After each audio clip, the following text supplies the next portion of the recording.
गांव की सुबह हमेशा की तरह शांत थी, परंतु उस दिन का वातावरण कुछ अलग ही था। दूर से आए एक साधु बाबा गांव के पीपल के पेड़ के नीचे डेरा जमाए बैठे थे। उनके चेहरे पर दिव्य आभा और आंखों में करुणा झलक रही थी। लोग धीरे धीरे वहां इकट्ठा होने लगे। किसी ने उन्हें फल दिया तो कोई पानी लेकर आया। साधु बाबा सबको आशीर्वाद देते और मीठे वचन कहते। गांव के लोग साधु बाबा को देखकर बहुत प्रसन्न हुए। वे मानते थे कि संत महात्मा का आगमन गांव के लिए शुभ संकेत होता है। बच्चों से लेकर बुजुर्ग तक सभी बाबा के पास पहुंचे। बाबा ने सबको प्रेम, सत्य और परोपकार का महत्व समझाया।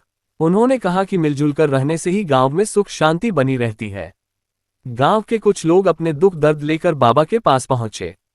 किसी की फसल खराब हो गई थी तो कोई बीमारी से परेशान था। साधु बाबा ने सबकी बातें धैर्य से सुनी और उन्हें धीरज रखने की सलाह दी।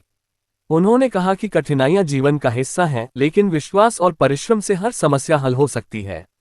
बाबा ने बच्चों को शिक्षा का महत्व बताया और कहा कि ज्ञान ही सबसे बड़ा धन है। उन्होंने ये भी समझाया कि स्वच्छता और एक दूसरे की मदद करने से गांव का विकास होता है। बाबा के वचनों से लोगों के मन में नई ऊर्जा और आशा का संचार हुआ। संध्या समय जब साधु बाबा आगे बढ़ने लगे तो पूरा गांव उनके आशीर्वाद के लिए उमड़ पड़ा। बाबा ने हाथ उठाकर सबको सुख, समृद्धि और स्वास्थ्य का आशीर्वाद दिया। उस दिन के बाद गांव वालों में एक नया उत्साह और एकता का भाव पैदा हो गया। सचमुच साधु बाबा का आशीर्वाद गांव के लिए अमूल्य उपहार बन गया।